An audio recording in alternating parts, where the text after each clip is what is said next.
protests. What we ended up seeing was that thousands of people were able to safely exercise their First Amendment rights with minimal issues. There will always be, unfortunately, a small minority who will take advantage of a protest or a demonstration to cause chaos, but the vast majority of protesters remain peaceful and organized.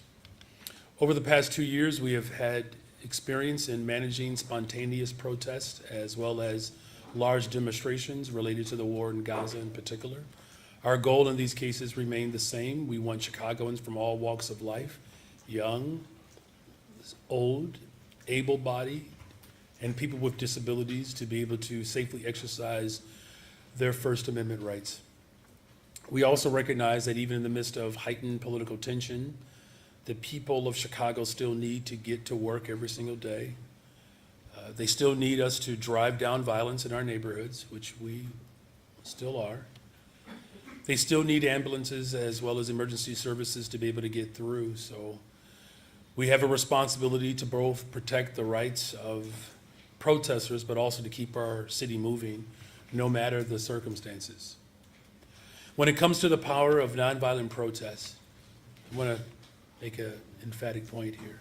It was Dr. King that explained to us, I think he did an incredible job explaining this to us 60 years ago, where he said that the practical aspect of nonviolent resistance is that it exposes the moral defenses of the opponent. He has no answer for it, but if you use violence, he does have an answer. He has the state militia. That is exactly what we are seeing in Los Angeles. When a small number of protesters set things on fire, it plays into the hand of authoritarians like Donald Trump, who take advantage to ultimately repress all protesters. What we have seen in Los Angeles is really not about immigration. This is not about policy. This is about power. We have a tyrant in the White House who has a complete disregard for our Constitution and the dismissing of our democracy. The First Amendment of our Constitution clearly states that the federal government guarantees the right of the people to peaceably to assemble. The right to peacefully protest is so fundamental to our country that it is the very First Amendment of our Constitution. And when we talk about democracy, we are not talking about just voting every 4 years. In a democratic society, the people are in charge, and the government is responsive to the needs of everyday people. When we talk about democracy, we are not talking about some high and lofty idea. We are talking about A. Philip Randolph's definition. He says, a community is democratic only when the humblest and the weakest person can enjoy the highest civil, economic, and social rights that the biggest and most powerful possesses. In a democratic society, it doesn't matter if you have billions of dollars or if you are living paycheck to paycheck. We should all have the same rights under the law. And that is why we stand up for our immigrant community. That is why we stand up for incarcerated people. That is why we stand up for working people. What we are seeing in California and across this country is an affront to that idea.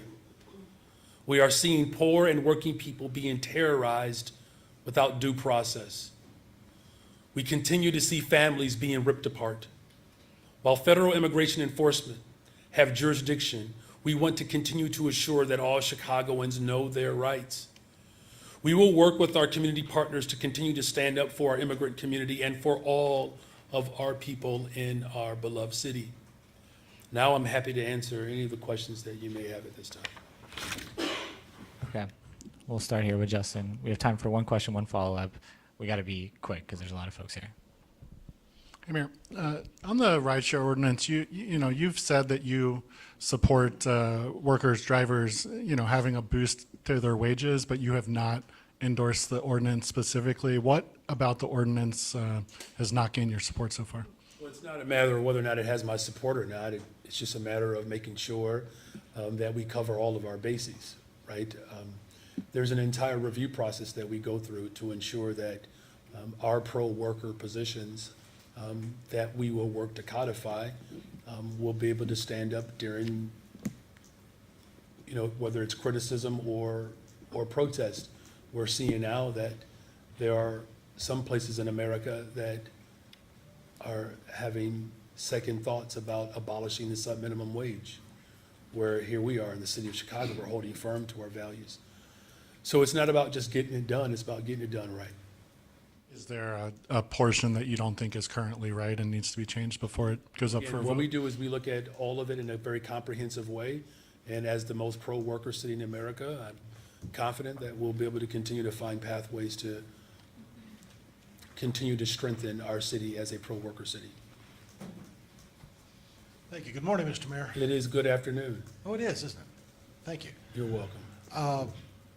We've seen what happened in Los Angeles, the federal government bringing in not only National Guard, but also Marines. Has Chicago made any special preparations to accommodate that kind of federal presence in our city?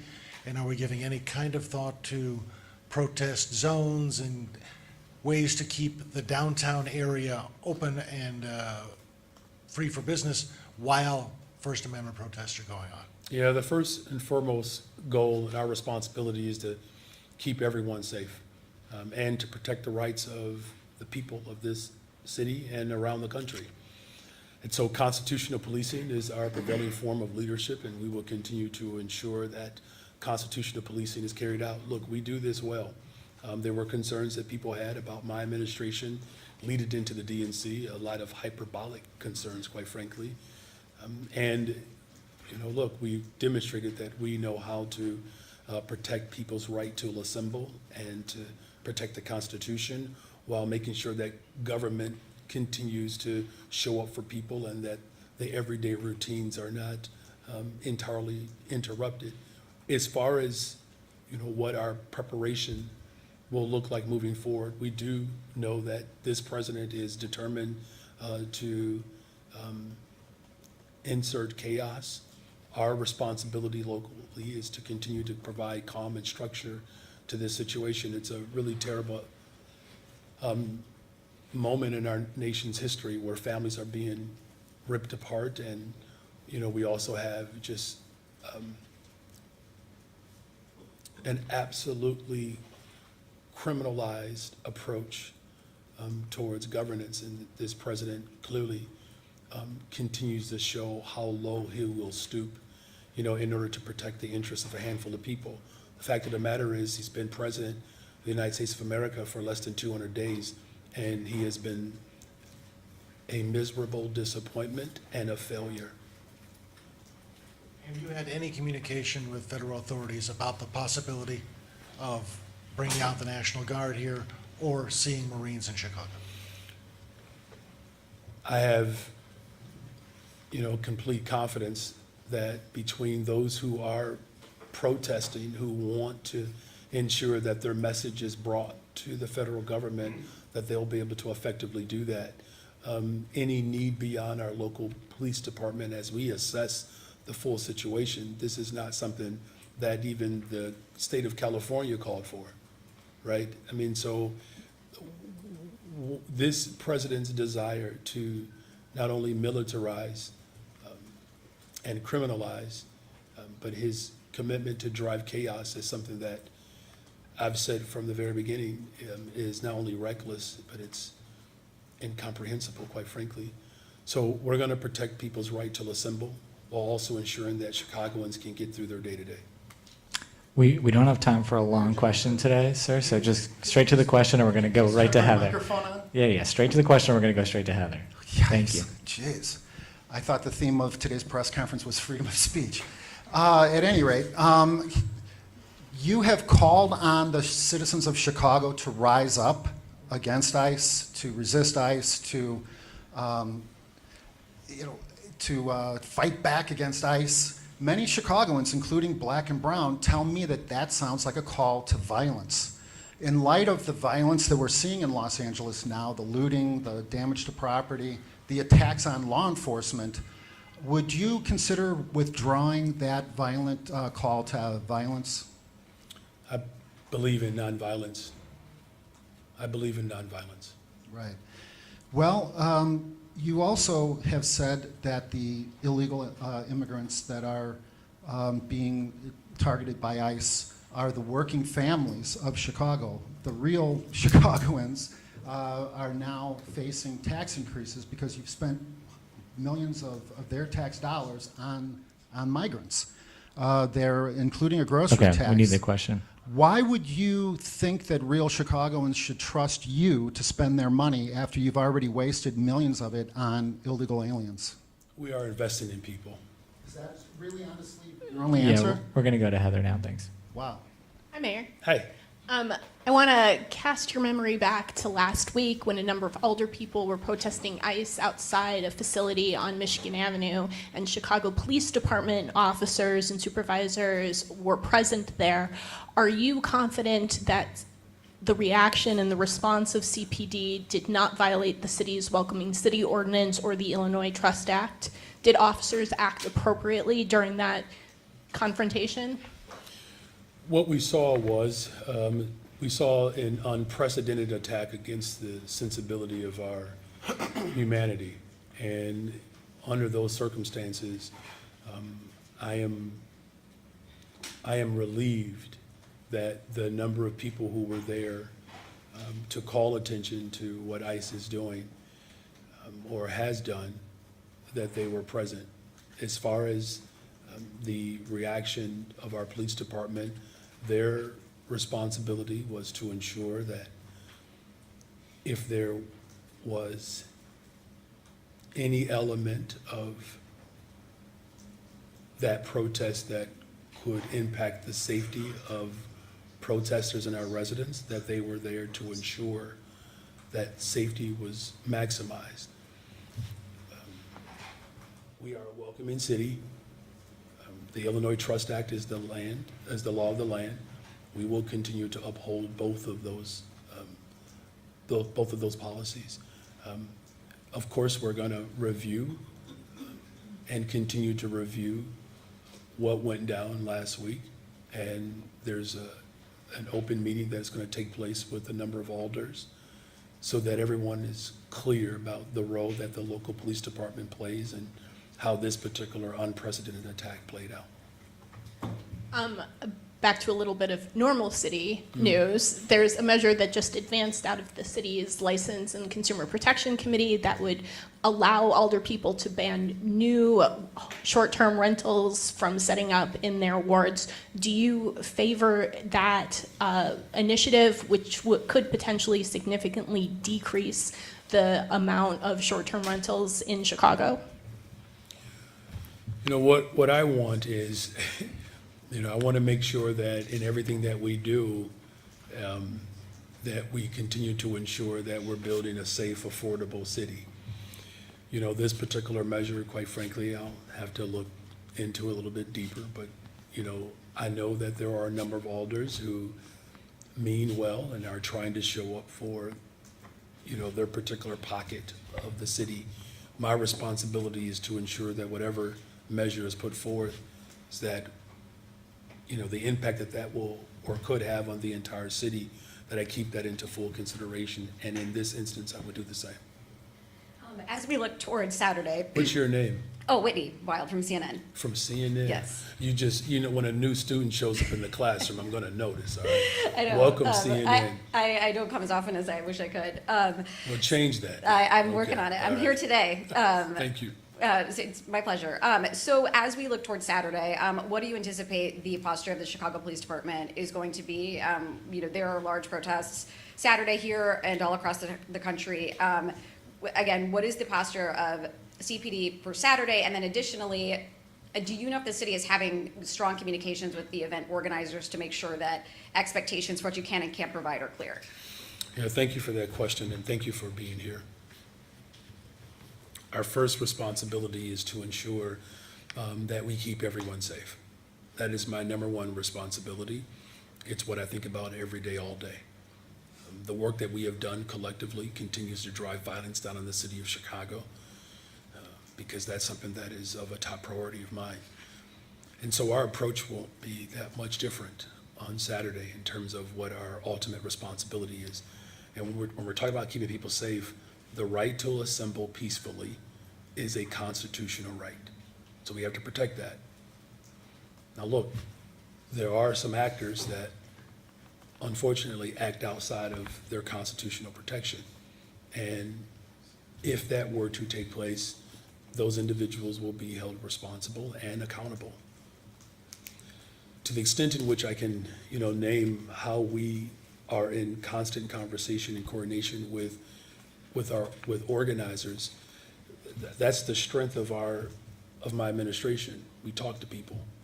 Now, there are some organizers that, that might develop over the next, week or so that, we're gonna have to identify. But when the large-scale protests took place, as there were strong voices calling for a ceasefire and the releasing of hostages, we demonstrated that we can coordinate with organizers of these demonstrations with law enforcement to keep everyone safe.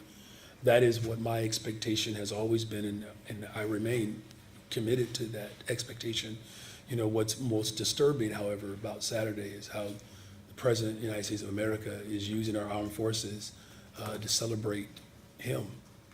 We're gonna see a very grotesque demonstration with tanks and other military, high-powered military gear that reflects authoritarianism and dictatorship. That's something that as a leader of one of the most dynamic economies in the world, I find that to be quite disturbing. But we're gonna make sure that here locally that we demonstrate what's sensible about our democracy, and that's protecting the fundamental right to protest and demonstrate and to peacefully assemble. And if individuals work outside of those confines, we'll hold them accountable. You might already have a policy in place for this, but just, on the off chance that you don't, as we see these protests roll through, and, we saw high-level supervisors out, we saw, Deputy Mayor Gatewood out last night, what kind of sort of spot checks are you going to do on the Chicago Police Department's response to make sure that what the goal is actually happening in practice? Mm-hmm. Well, thank you for acknowledging our Deputy Mayor's presence. My administration was out there. And he wasn't the only one, to ensure that those checkpoints are reflective of my vision as well as the reflection of our democracy. That will continue to happen, and there will be a constant review of our practices. We've reviewed, to your colleague's question, around what happened when ICE snuck into our city and set human traps. Excuse me. You got to be really sick and demented to do this to people. This president's reckless behavior. I didn't know you could look worse than George Wallace.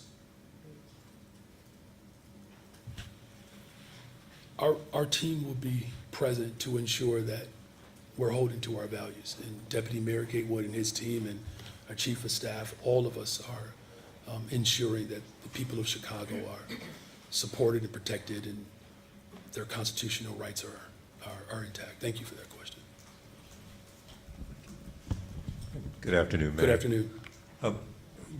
Along those lines, and this may be a question for Deputy Mayor Ponce de Leon, what kind of contacts are there with the feds if are you hearing anything from ICE or federal, enforcement about plans for the near future and what they may or may not be doing? Thank you for that or question. Are they even giving you any contact? I'm going to turn it over to our Chief of Staff.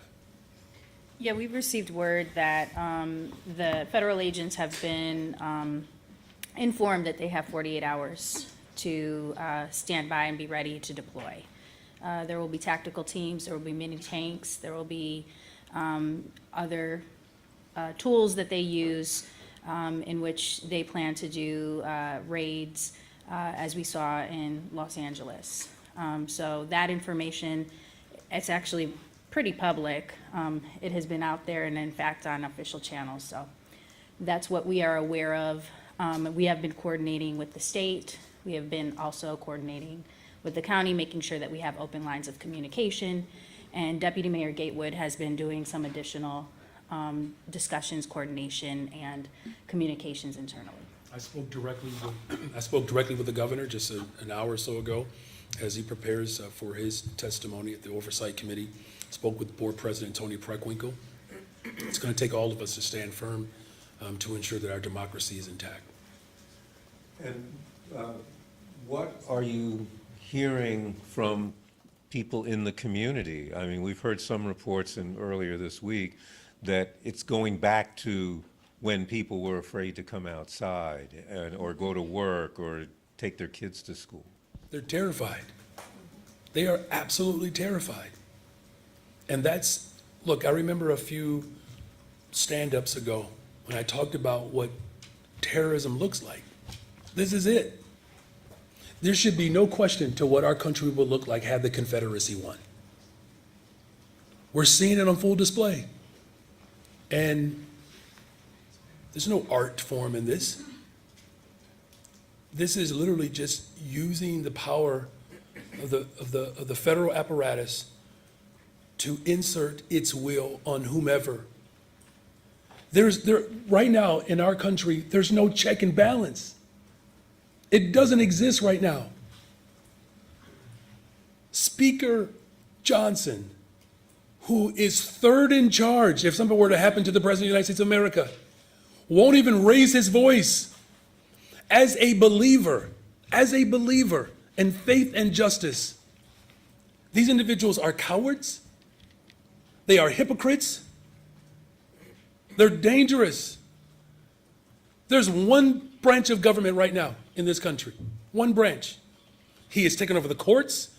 The Congress says nothing. And so people are terrified. But in the city of Chicago, we are going to remain vigilant and firm in protecting what is sensible about our existence. And that's ensuring that the Constitution is actually maintained. Here's the bottom line is this. You either support the Constitution or you do not. And right now, this president is literally just trampling all over the Constitution right now and doing it in plain sight. And so we're going to do everything in our power. Beatrice Ponce de Leon, Deputy Mayor, we're going to make sure that people know their rights. We'll relaunch again to ensure that people of Chicago know their rights. Thank you, Mayor. Could you or Mary maybe update us on the investigation by the Department of Justice into the hiring? Are you having to supply documents? Have you had to do interviews? Is that something you can address? Just before I turn over to Mary Richardson Laurie, this is so fraudulent. It's a slap in the face to the civil rights era movement. I mean, you have a president that is establishing a cabinet that looks like the country club, the oligarchs, the ultra-rich, individuals who have no background and training in the very department in which they are entrusted to serve. You know, we're very proud of the fact that we have a number of incredibly talented, capable, diverse individuals that are helping to transform our city. There's clearly benefit in the way my administration has approached governance. Violent crime is down, investments are up. So this is not about whether or not we're effective. This is about creating a distraction so that he can continue his efforts to rob working people in this country. Mary? Mary Richardson Laurie, Corporation Counsel. We have begun to have a dialogue with the Justice Department regarding their letter.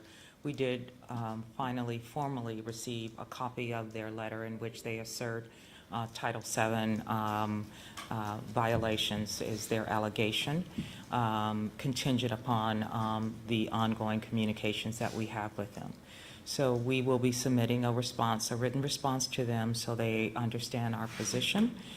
They in turn are going to be submitting some questions to us to help to narrow the scope of their request. And then that dialogue will continue within the bounds of the law.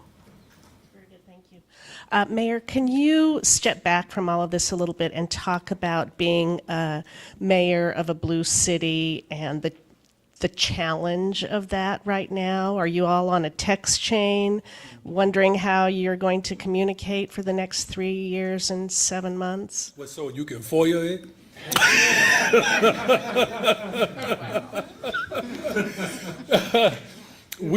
So that's a great question.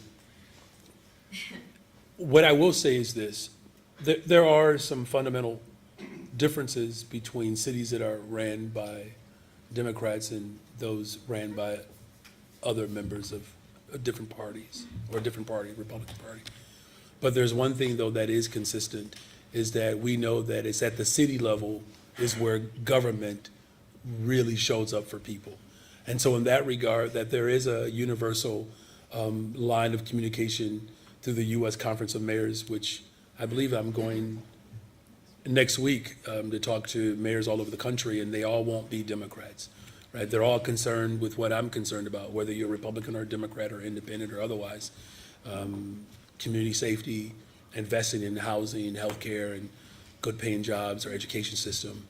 You know, as far as, you know, Democratic cities, I will say that it is clear that there is more intentionality around the Trump administration to attack democratically ran cities. In fact, Governor Abbott spent millions of dollars attacking our city, literally spent millions of dollars, not trying to work in collaboration to coordinate how we can deal with what occurred or what was happening at the border. I will say, though, that our resolve is my resolve and our collective resolve still remains.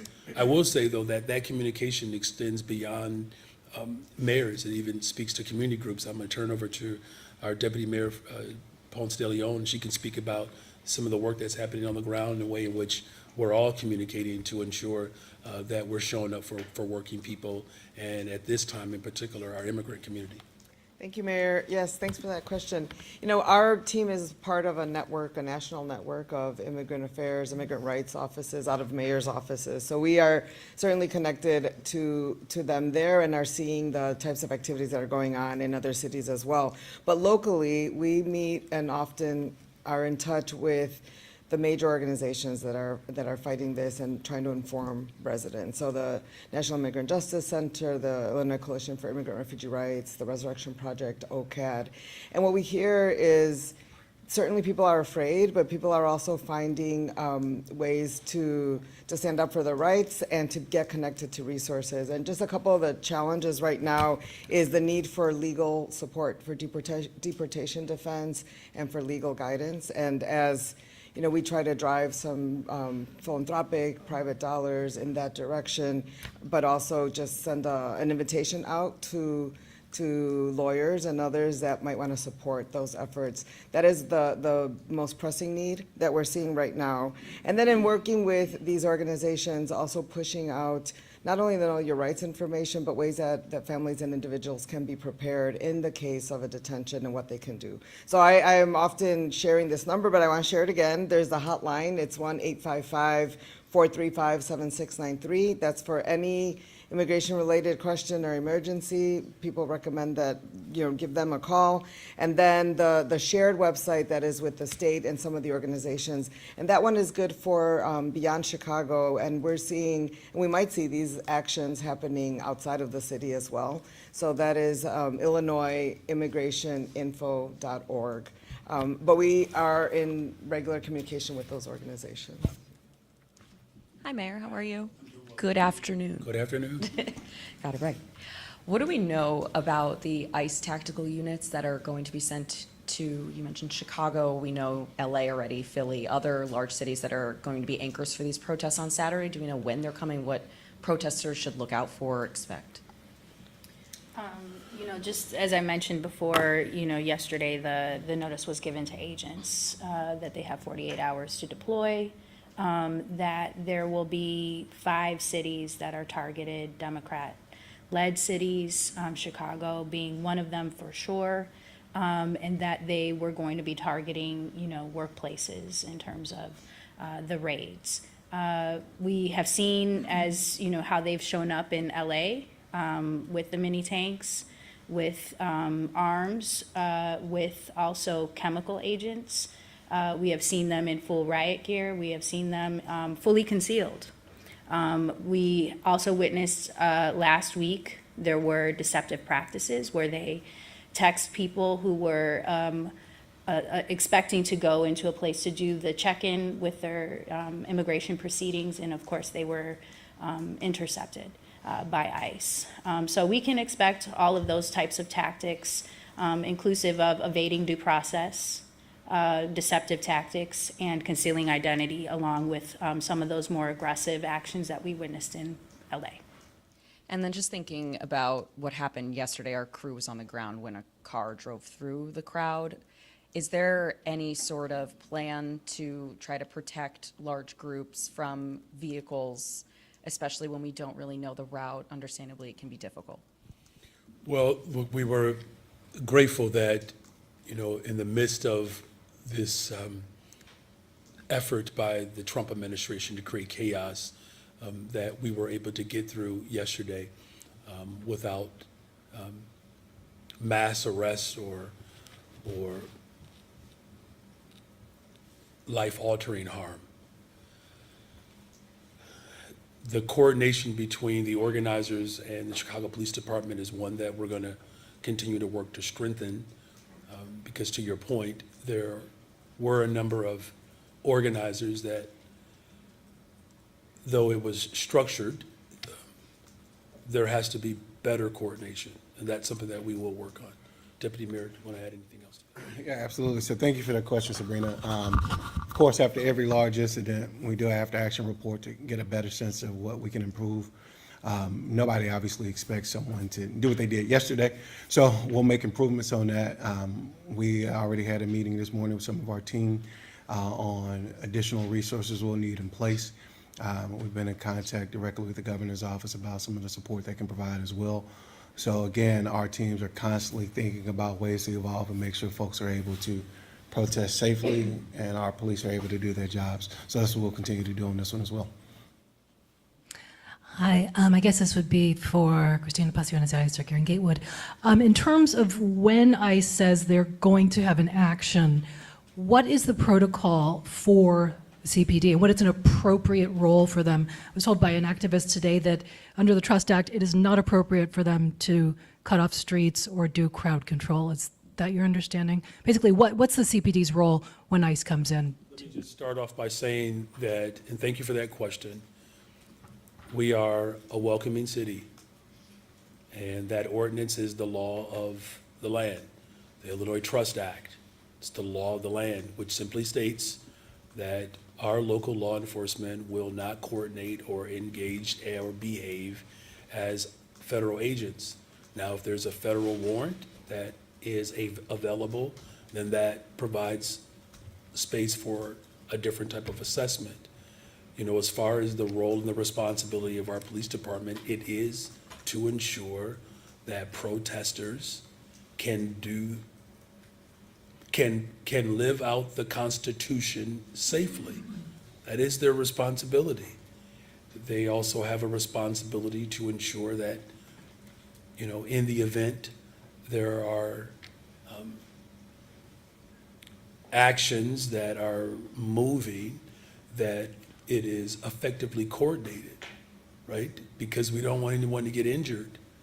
And so there's a certain element, I don't know what this person's definition of crowd control is, but I can tell you as mayor of the city of Chicago, I want to make sure that whether that crowd is 5 or 5,000 or 50,000, that they're protected. That is the role, the responsibility of our police department. I don't know if they have to add anything else. Thank you for that. Okay, and so given that the CPD was there, ICE claims that they had final orders of removal for every one of the people they took. I've FOIA'd for those and have not gotten them from ICE yet. Is it your understanding that they did have those orders of removal? Look, it's a great question. I don't know if anybody up here can answer that. Look, we're not federal agents. We don't represent that jurisdiction. What I can say is that as someone who does represent 2.8 million people, that the President of the United States of America setting human traps, it's still unconscionable. And I know Chicago appreciates our position of being a welcoming city. We do. As far as any of those final orders, that's beyond our jurisdiction. So I can just confirm, those were not presented to city officials? I don't know. They're not required to do that, I don't believe. So, we'll have to get back with you on that. Like, because I want to be thoughtful here, because I don't want anyone to believe that somehow we are in coordination with the federal government. They're not just showing up, they're just showing up with tanks and setting human traps. There is no coordination between the city of Chicago and the federal government. There isn't, not particularly on this issue. But I don't want to overstay my point, but we got to go. Larry Monica, we got to said keep they going. actually were coordinating with ICE last time. Monica, we got to keep going. Good afternoon. My question is for Chief Christina. Me gustaría que me explicara cómo se está preparando la ciudad de Chicago para las grandes protestas este próximo sábado y qué han escuchado por parte de ICE, qué podemos esperar en las próximas semanas en cuanto a operativos. Sería mejor si el Deputy Mayor Ponce de León puede contestar, porque ella está en comunicación con las organizaciones. ¿Puedes repetir la Sí, pregunta? ¿cómo se está preparando la ciudad de Chicago para hacerle frente a las próximas redadas, pero a las próximas protestas este próximo sábado? Sí. Bueno, primeramente, como se ha dicho esta mañana, la ciudad se está preparando para estar seguros de que la gente tiene la capacidad y el derecho de salir a protestar de una manera segura, ¿verdad? Tomando en cuenta, al fin de cuentas, la seguridad de toda la comunidad. Entonces, con la policía va a haber manera de que ellos sigan las reglas de la ordenanza de bienvenida, sigan las reglas del estado de Illinois Trust Act, y a la vez proteger a las personas que están protestando. Pero también tomando en cuenta de que, dijo el alcalde, que hay a veces personas que pues quiebran las leyes, que causan daños, puede haber violencia y van a tener que estar preparados también para eso. En cuestión a lo que puede ser que venga ICE en estos días que siguen, ya tenemos básicamente confirmado, públicamente se ha dicho, ¿verdad?, que va a haber redadas tipo como lo que sucedió en Los Ángeles. Pueden empezar mañana, puede ser en esos días que vienen, y también nosotros no podemos interferir con el trabajo de ICE, pero tenemos que ni colaborar con ellos, ¿verdad? Solamente ver la manera de seguir protegiendo al pueblo de la ciudad de Chicago. Mencionó anteriormente que están trabajando con las organizaciones. Cuénteme, ¿qué están haciendo específicamente? Bueno, hablamos diariamente con líderes de las organizaciones como son ICER, el Proyecto de Resurrección, OCAD, porque sabemos que ellos están en la lucha, están informando a la gente de lo que son sus derechos, los recursos que hay para ellos, y también ellos están organizando protestas, demostraciones de una manera pacífica. Lo que quieren es que luchar en contra de lo que está sucediendo a nivel nacional, pero hacerlo de una manera que no pone en peligro a las personas que están. Y tenemos que agradecer que están tomando sus riesgos ellos mismos. Muchos son impactados y afectados personalmente. Nosotros queremos apoyarlos de una manera que también respeta lo que son las leyes de la ciudad y el trabajo de la policía de la ciudad de Chicago. We will continue to organize collectively. Thank you. Mayor, good afternoon. Good afternoon.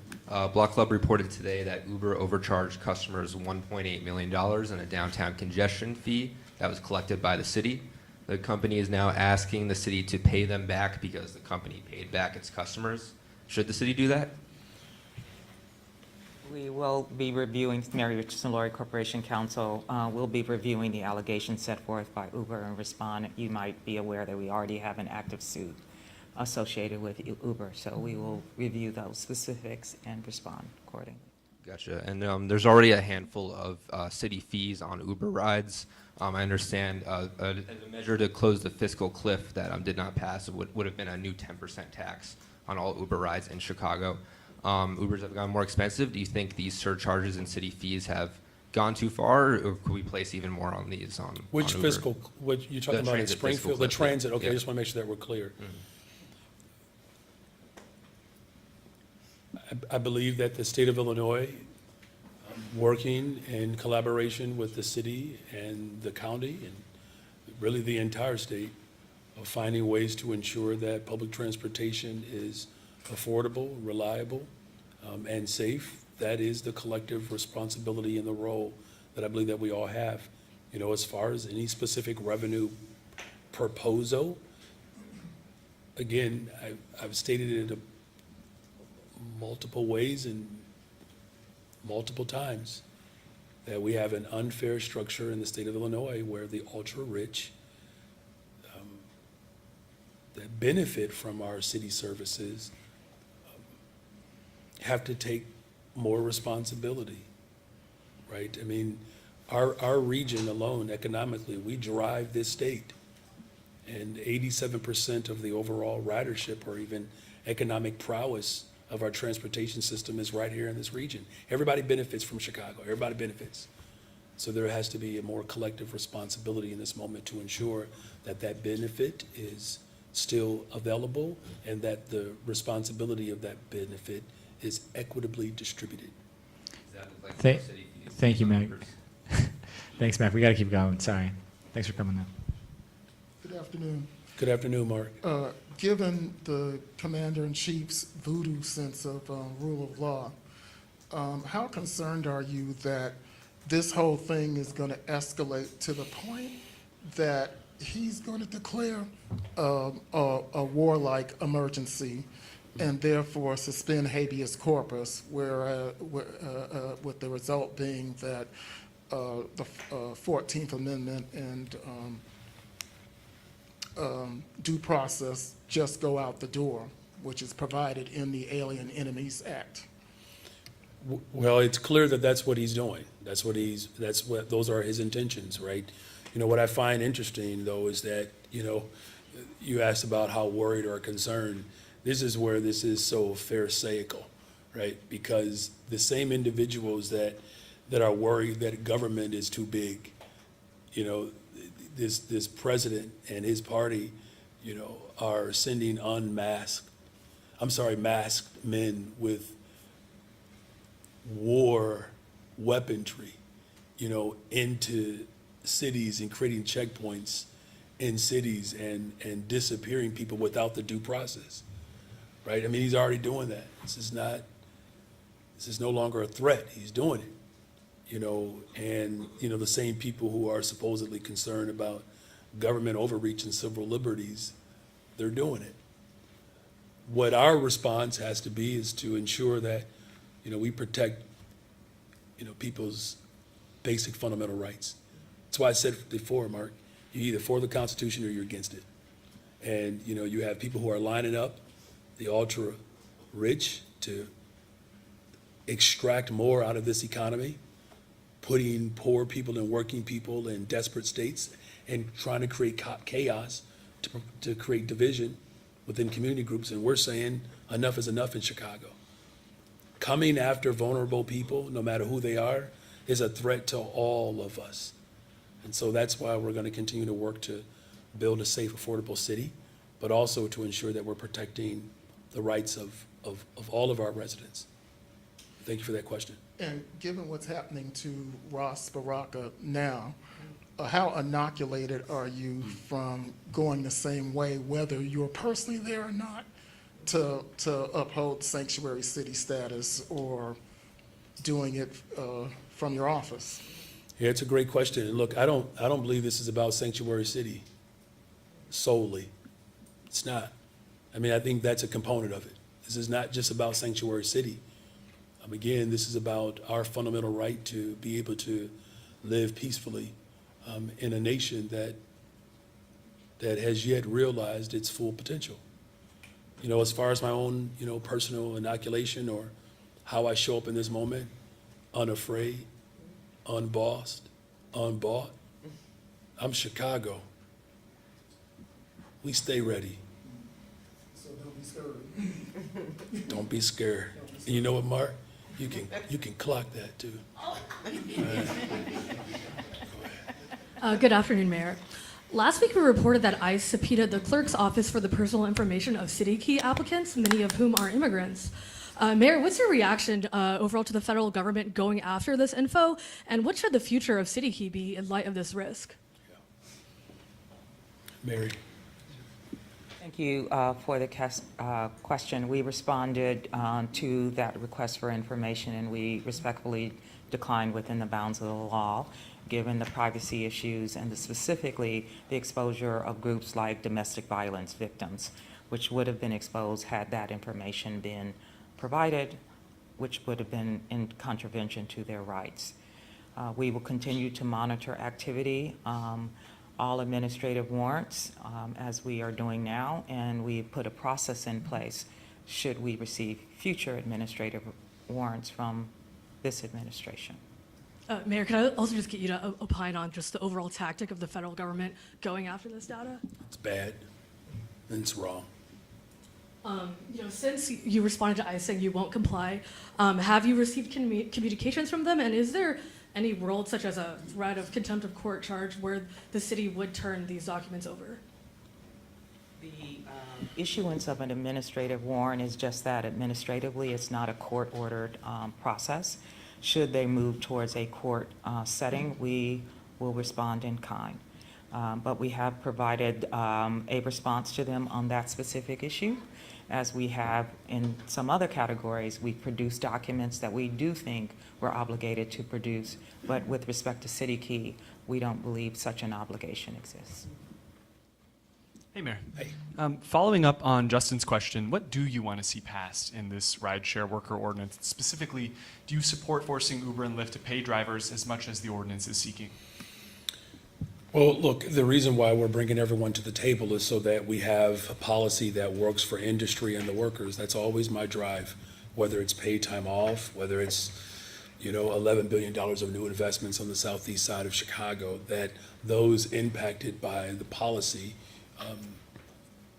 see their values attached in whatever product we produce. So we're going to continue to work with industry and ensure that their voice is heard at the table. That's probably unique. I know that hasn't always been the practice of the fifth floor. I can tell you firsthand, when previous administrations made decisions about my existence, they didn't necessarily have voices like mine at the table. So I'm very sensitive to that. But we also have to make sure that we're doing everything that we can to ensure that people have a good wage so that they can continue to live in this beautiful city. Switching gears, the argument we've heard from protesters at the ICE office last week is that CPD helped ICE out because they assisted with traffic control. And if they weren't helping ICE keep the streets clear, then ICE would have had to dedicate more agents to do that themselves. Do you think that argument makes sense? It's the job of the local police department to keep people safe. That's their job. That's what I think about every single day. I hope this isn't seen as a stretch, but just from a liability perspective, especially, Mary Richardson and Laurie and I, we deal with this all the time, that in some instances where government is responsible for, or has been made responsible for certain accidents that have occurred, that has, created some level of a weighted burden, right? And so it's not a coordinated effort to see families deported and separated. Let's just pause for a second. This is what we're talking about. There's what Trump is doing. That's our problem. It's what Trump is doing. Trump is disappearing people. Trump is militarizing forces. That's what he's doing. What our local police department has a responsibility to do is that when people assemble, that they are protected so that their rights are ensured. That's the role that I have as the mayor of the city of Chicago, is to ensure that the First Amendment is protected. Now, is there room to continue to review our practices? Of course, this is unprecedented. But we have one clear opposition in this country right now. One. That's my focus. We're going to ensure equity and justice is maintained in this city, that he can come after us in any form in which he pleases. How we show up for one another, that's what's most critical here. You know, it's not just immigration. He's trying to erase Black history from our collective story as Americans. You know, here's the same person who is cutting off food and medicine to people. All I'm saying is, look what else he's doing. We have to be able to keep our eye on everything. He is deranged and unwell. It's important that we remain focused on who our opposition is, but we'll continue to review all of our practices to ensure that people of this city know that they are loved and protected and supported. Good afternoon, Mayor. Good afternoon. Am I it? I guess I'm it, right? Kind of follow up to Charlie's question about if Trump sends military here. I mean, is there anything you guys can do? Would you file legal action against the administration? I know the state of California has. I mean, what will you do if the military is sent here? Look, I spoke with, as I said earlier, I spoke with the governor directly. I spoke with Board President Winkle. We're all, committed to ensuring that the city, the county, the state as a whole, that we maintain, the sensibilities of our democracy, right? The ability for us to freely express protest. That's fundamental to our democracy. As far as any particular action that the city or the state or the county or what we would do, particularly as a city,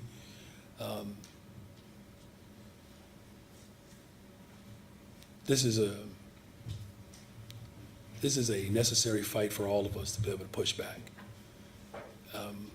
Whether we use the courts or whether we continue to protest and raise our voices, dissent matters in this moment. Now look, he is abusing his power. We warn people, though. You all know we warn people. I've been saying this for months before the November election, that there are those in this country who have not accepted the results of the Civil War. And it's a war on our culture. It's a war on our democracy. It's a war on our humanity. I am counting on all of Chicago to resist in this moment, because whatever particular vulnerable group is being targeted today, another group will be next. Now look, I know that there is an effort to divide us in this moment, but none of us are immune from this disease. So we'll do everything in our local power. We'll work with everyone to ensure that our city is the vibrant place, the diverse place that it has been. And shifting gears to CPS, as you know, the school board is meeting right now, and they're expected at the end to choose an interim CEO. If it is Magdalene King, who is part of your administration, do you think it's a good choice, given the fact that she has some issues on her personnel record? And if she is the choice with those issues on her personnel record, what kind of message do you think that sends to the CPS community? Well, right now, the message that's being sent to the CPS community is that, unfortunately, we have an outgoing person who just refused to manage.